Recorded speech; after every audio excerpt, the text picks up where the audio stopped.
Hi, everyone. Welcome to Life Edge, because life, just doesn't have to be mediocre. I am joined today by someone who's not mediocre at all. She's a lot of fun. She's bright, witty, and she's here. Dr. Susan Nash. Hi, Susan. How are you?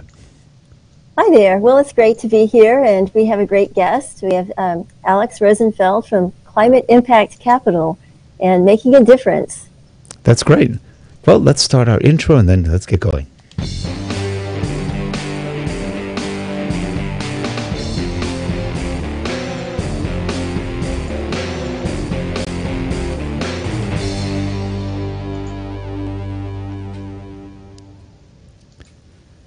And we are back, and joining us is Alex Rozenfeld.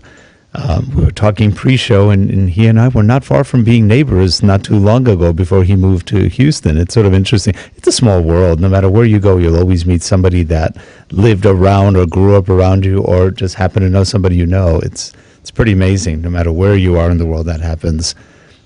Susan, how are you? Well, good. And I just wanted to say that I was really thrilled to meet Alex in Houston during the Unconventional Resources Technology Conference, and I became aware that he has a fund that's called Climate Impact Capital, and he and his partners invest in different types of projects. So I thought, Alex, could you tell us a little bit about Climate Impact Capital and how it got started?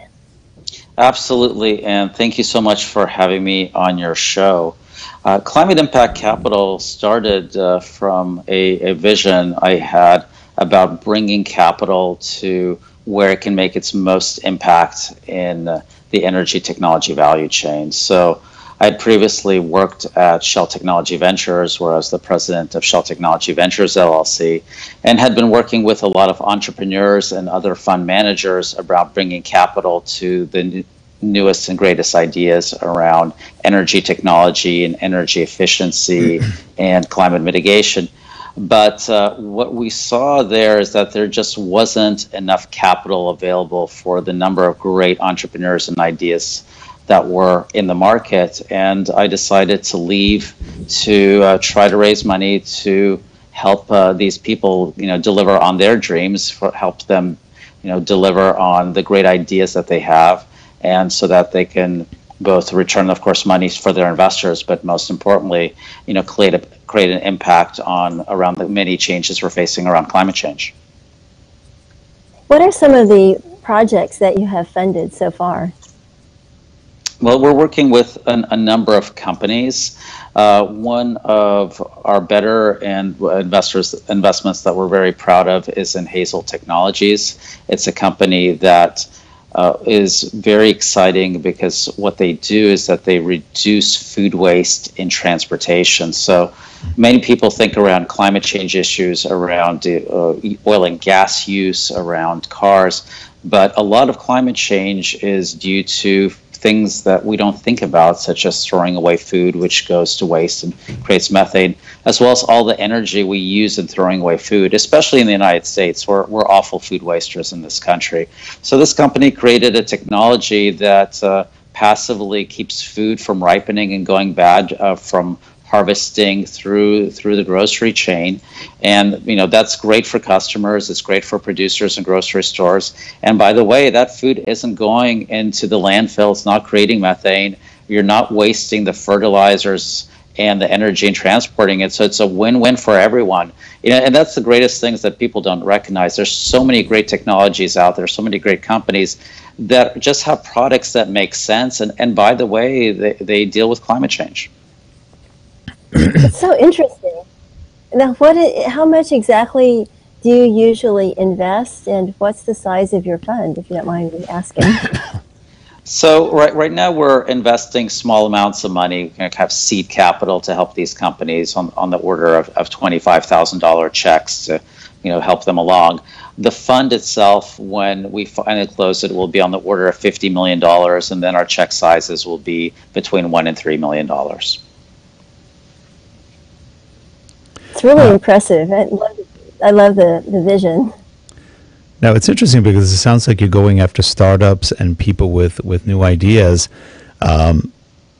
having done a little bit of investing in the past, especially in companies that did solar and other things, there's been so many unfortunate scams in some of those areas. A lot of it government related, government involved with business, and you get, no matter what administration is in, you get problems when investments become tied into I guess the wrong reasons. And we've seen a lot of the, for example, quote unquote green companies go under, and with a lot of money going under too, like hundreds of millions. And what do you think? Or where do you think the industry is going? Do you think we will get cleaner energies? Do you think, once we can get rid of the charlatan aspect of the industry, because there's a lot of bad stuff going on, there's also a lot of good stuff. When do you see us kind of breaking through and really seeing some of these things like you're investing in and others hitting mainstream and actually helping the environment? Well, I think there's a couple of points to address. One is, I've been investing in technology since 2001, and I'd say the amount of charlatanism and kind of, fake companies in the called the clean tech space is generally, I think, a lot smaller than everywhere else. So certainly there's been some failures in this space, but there's been even more failures in the other space, other technology areas where people come up with companies that just don't make sense. So right now, there's probably a lot of things going on in blockchain and Bitcoin that certainly are not good for investors. What we look for are technologies that are actually developed. We meet with the founders, we see the technology. So we're not investing in vaporware. And in my career, I've only seen a few companies where I really doubted that there was a technology there, and this is out of thousands of companies. Okay. To answer your question on the green kind of revolution, I'd say it's here, and the green is in terms of dollars, because there's a lot of people making money right now. There were some big failures when people invested in building solar. So building solar that the prices dropped, and that's where the spectacular kind of losses were. But right now, in terms of solar development, it's a great market to be in. There's a lot of development going on in California, but let's look at Texas, right? If there's a skeptical place around quote unquote green and clean tech, that's here where I am. And there's a huge amount of project development on the wind side as well as solar, because people in cities see it makes sense. Like I was just with the mayor of Houston just yesterday, and the city of Houston's sourcing about 90% of its power through wind and solar, and they're doing it saving money, as are the other major cities. So, from that perspective, it's no longer kind of the new technology. This is just ways for people to generate money, save money for their companies, and at the same time, it's good for the environment. So I think that's not changing. That's just accelerating. And where we work on is finding the new technologies, and those are high risk. You might have only 1 out of 10 companies after diligence, and you spend time with them succeed. But that's the nature of venture capital. We take risk on the companies, and but the ones that succeed are going to be very impactful. That's great. That's so interesting. And I read yesterday or the day before that Texas is number 2 in solar energy in the U.S. I thought it was very impressive. And I wanted to talk to you also about what do you see in progress in carbon dioxide in conjunction with oil and gas production? So, from the oil and gas side, there's two things that the oil and gas companies are dealing with. And one is methane leaks in the upstream, and the other is CO2 emissions from the energy that they use. And from what we're seeing is that the methane leaks, which the Environmental Protection Agency and others have been very worried about and kind of pushing the companies to deal with, are being taken care of. And I think with all the major companies, at least operating in North America, those will be generally almost all gone within the next 5 years, with bringing on new electric technology around reducing methane leaks, and it'll be a very small amount from an impact perspective, and absolute numbers will be dropping as well. There's still CO2 being emitted as part of the industry as what they're using energy for in their operations. So that is a opportunity for them to bring in more renewable power to reduce that. But that's also beginning to happen as well. So the companies are taking it seriously. They're thinking about how to reduce their emissions, and they're generally will be greener in the oil and gas they produce over time. Do you see any new technologies for capturing that produce CO2? I know that coal-fired plants, things like that, have dealt with this for a long time. Well, I think we need to think about there's the different two types of CO2 that are being produced, right? There's the CO2 that comes out of use of fossil fuels, and that's either oil when you're burning in the cars, which is never going to get captured, right? Or in power plants, so natural gas, and there's companies for a long time that have been developing ways to capture that CO2, and other companies are trying to develop ways to use that CO2. So as an example, in terms of companies that I'm working closely with and we have an investment stake in, is one company that takes CO2 and methane and produces carbon fiber and carbon nanotubes, and in that whole process, it is all carbon negative. So versus the previous ways of doing that, we're actually sequestering carbon in that process, and that CO2 can be taken off a natural gas processing plant, where there's a lot of CO2 can be taken off of a power station or even a coal or a cement plant. So there's technologies doing that. On the upstream side for oil and gas, it's really about reducing the electricity, the fossil and electricity use. And then I think there's also opportunities to develop other technologies to further capture CO2 and to sequester it. But the biggest opportunities, I think, are taking CO2 and rather than it being a waste. Why can't it be an input into another process, right? Why can't we enable this circular economy, which you're certainly both familiar with, which would be great. There should in theory once we develop further technologies, we shouldn't have waste. All outputs from one process should go somewhere else. I love that. In fact, I just love the way that you're avoiding injection, because especially with combining the CO2 and the CH4, methane and carbon dioxide, getting nanotubes, I had not heard of that. That's fantastic. And the other issue of injecting is produced water. And I know that you've been working on water solutions. I'd be interested to hear about that too.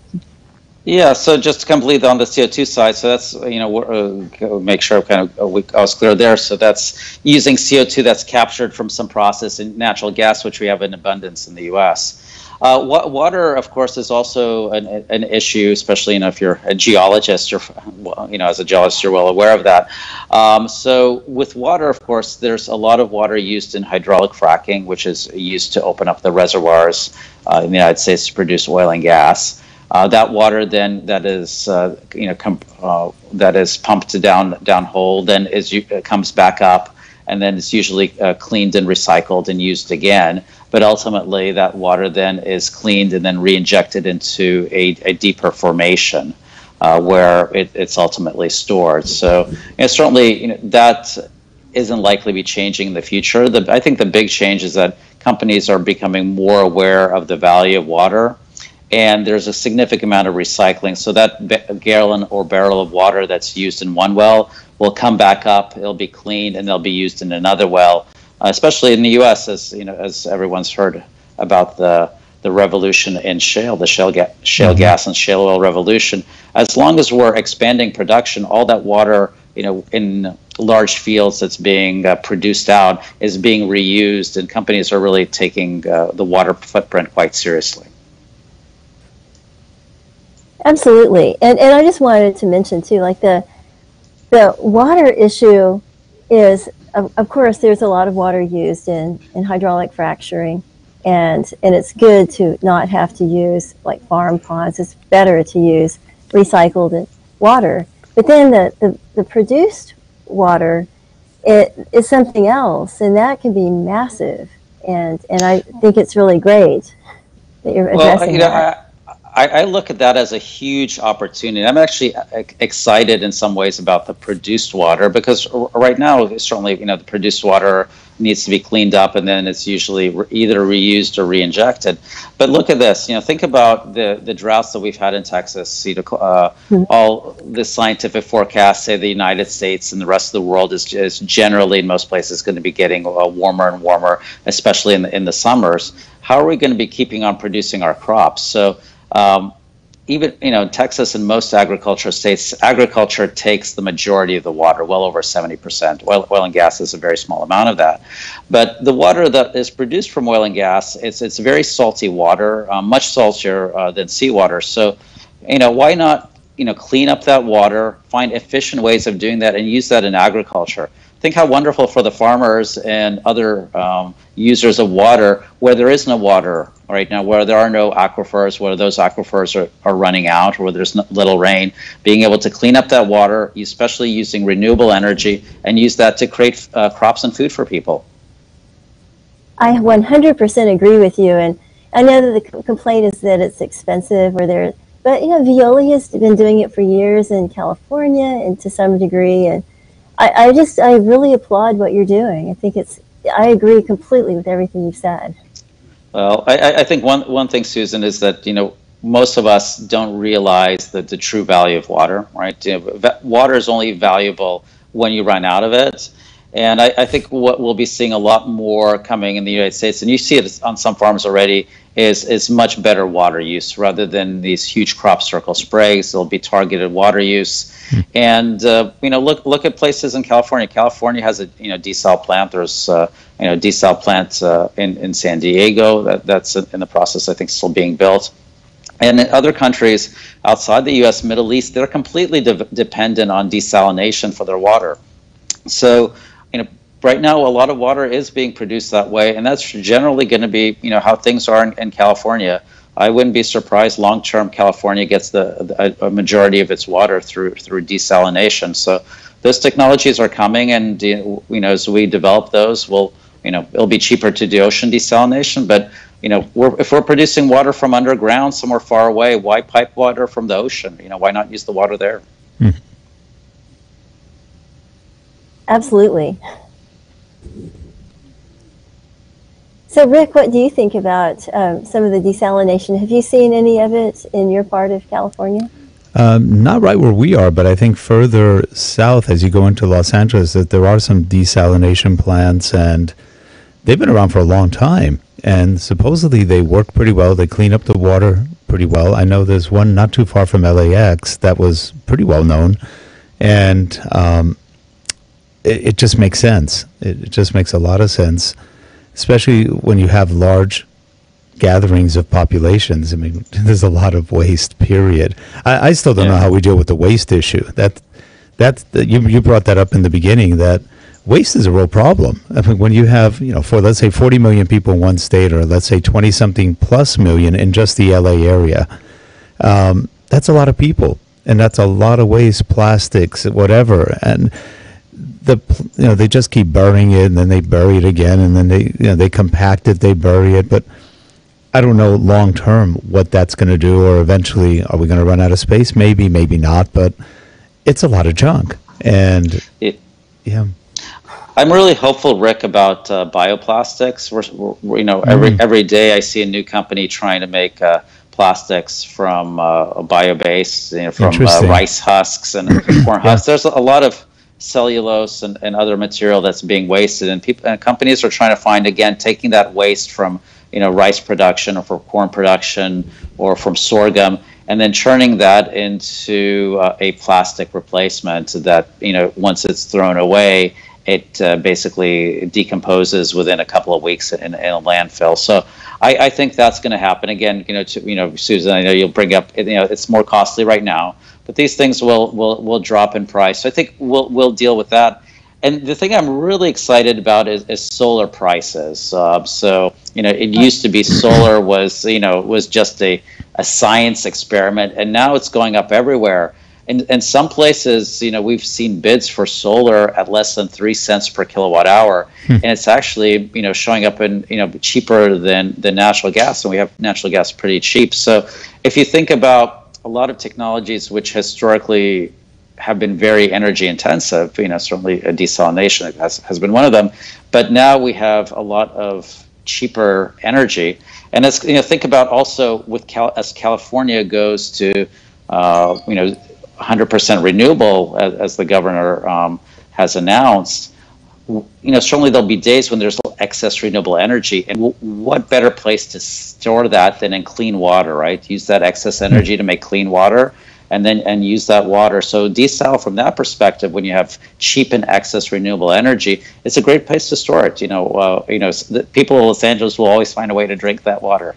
Yep. That's great. I have a question. Okay, so apparently there's a huge problem with plastic straws, and that is they're bad for animals. They end up in the garbage islands and in the Pacific. So I wondered, why can't we just go back to paper straws? What are your thoughts on that, Alex? I've actually seen some paper straws. They work well. They don't last that long. There's also a couple of companies that I've seen that are trying to make straws from, again, some of these other byproducts that last a little longer. Or just, as I try to teach my kids, they don't need to use a straw, right? And they're at the age that they don't need to even use that plastic lid, right? Just, pour yourself a cup of something and drink it, and, ideally have a compostable cup, right?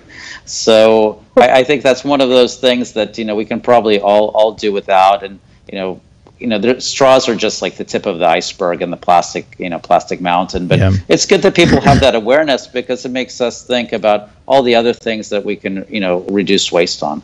Well, it's funny that I think straws tend to be more of an American and probably Canadian issue.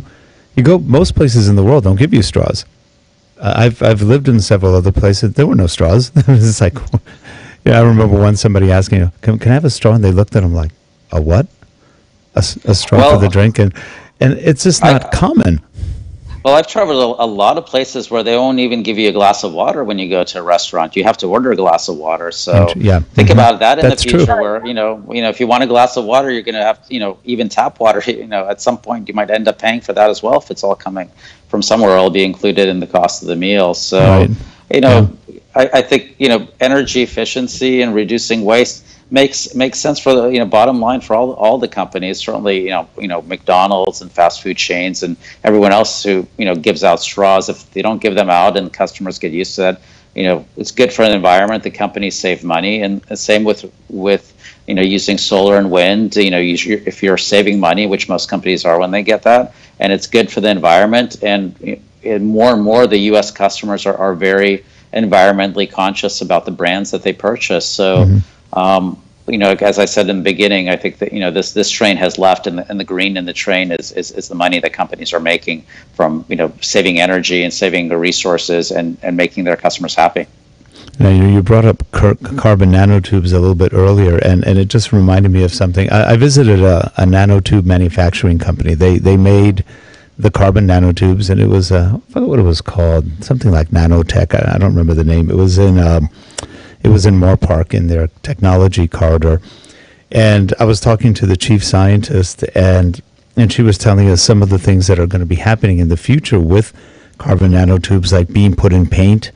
And then those carbon nanotubes, in turn, are put on rooftops, and they can generate electricity, again, just by conducting. And they said that could be very revolutionary for the future. But what I thought was the funniest is at one point I said, where do you warehouse the nanotubes? And she pulls out a matchbox and goes, here. And that was it. Just a little magic. I go, okay, touche, got it. I mean, it is extremely small, but it is interesting. Not too many people are talking about nanotubes, at least all the time anymore, partly because they're not exactly glamorous. They're small. People don't really know what they do. Do you see that technology growing much more in the near future? Yeah, right now I forget the exact number. I think it's between a $1 and $2 billion market right now for carbon nanotubes, nanofibers, carbon black. So it's used in a lot of different areas. That market is geared to grow about 10x in the next 10 years or less. It's a very interesting technology. So the company we work with, Solid Carbon Products, has found a revolutionary way to decrease the cost. And the big issue has been is that these have been pretty expensive. Some of these variations of these carbon products have been as much as $50,000 a ton. And the idea is that you want to mix them into plastics, into concrete, onto your roof tile. So at that price, it hasn't worked. But as the price drops through innovations, like through the companies that I work with, it's going to get embedded in everything. And part of the exciting part of that is that it's going to enable new materials. So think about car bodies. You can add that to them to increase safety but decrease weight. So if you can increase safety and decrease weight, you're increasing fuel efficiency. Same thing for airplanes and other technologies. And also into building materials, they have a lot of interesting properties, including conductivity. And probably one of the other very exciting places where people are looking at carbon nanotubes as well as carbon black is in the use of batteries. So if that's an enabling technology for the various battery technologies of the future. And of course, energy storage is the key thing to increasing renewable penetration in the grid above the 30-40% level. What's funny, I remember reading. Oh, go ahead, Susan. Thank you. Well, I was just thinking anything that turns out to be charged, and if you can manipulate the charged particles, it creates so many opportunities. I mean, even interacting with things like surfactants and just making things very, very fine-tuned and smart. Yeah.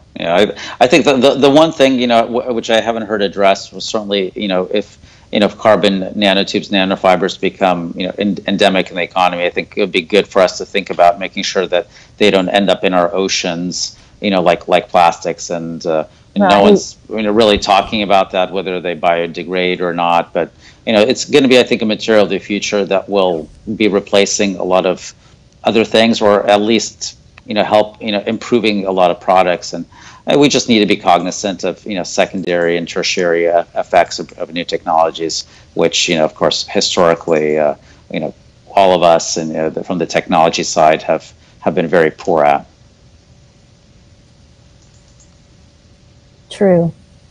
I mean, I think that sometimes we have to look at science fiction for the actual futurists to have a sense of what might happen in terms of secondary, tertiary impact and unintended consequences. Except, Susan, science fiction is getting worse and worse because the people writing it don't know anything about science. It's just an interesting aside, having been My kids keep asking me when they're going to get the Google flying car. I think they realistically expected, Daddy, next birthday, when is the Google flying car coming for us? Not that I'm against all the other companies are building flying cars, but that's the one that they seem to expect. So take that as a forecast for my kids. But I'm really excited about autonomous vehicles. I think that's going to make a huge change. I would bet that my kids who are quite young, when by the time they might be able to get a license, they're probably not going to need one. There'll be autonomous Ubers and Lyfts and other vehicles that'll take them everywhere. And it'll be cheaper to own. It'll be more energy efficient, and that's going to be, a wave of the future. The car ownership, I think, is going to become less and less of a practical thing and more of a status symbol. It's funny. I find that an interesting possibility. It's a scary one, because if you look at computers, look at our standard operating systems today, short of embedded systems, they're pretty lousy. I mean, they're not the most stable things, even though they've gotten better in some respects. They've also gotten worse in other respects. And, you put a driver on the road, that's scary in and of itself, too, because half of them don't even know who they are. And so it's that kind of balancing act of what's going to be better, the driver or the car that just had a blue screen of death and crashes. I mean, I just wonder sometimes. Well, I agree with you. Yeah, I agree with you. It's an exciting possibility. I don't know how quickly we'll get there. That's going to be interesting. You should come out here to Houston, Rick, after you've seen the unstable drivers here on the road. You might be turning blue in the face from holding your breath from fear. So, it's certainly the technology isn't there yet, but just think back. I forget how many years ago. It's quite recent that the Department of Defense had their first challenge for autonomous vehicles through the desert, and I think every single one of them failed. And then within a couple of years, all of them were succeeding. The technology has been growing so quickly. So if you think of cell phones, from none to ice cream bars to what we have right now. So I think we'll all be surprised by how quickly this all turns out. And I agree. There's going to be bugs. My biggest fear is so much not the bugs in the system is around the cybersecurity. Can and will when can and will those systems be hacked, and how do we make sure that the autonomous vehicles of the future, but as well as our national electric grid and national water grid are safe. So those are big concerns across all of our infrastructure. That's true. Well, that's true. I keep thinking of how great it would have been. Two things. One, when my son was a teenager, it would have been nice to say he gets into his autonomous Uber, and they said, I want to go here. No, I think not. So he's programmed not to take in certain places. But then in terms of the hacking, I agree with you, Alex. And in fact, I have my own personal conspiracy theory about the death of Aubrey McClendon of Chesapeake.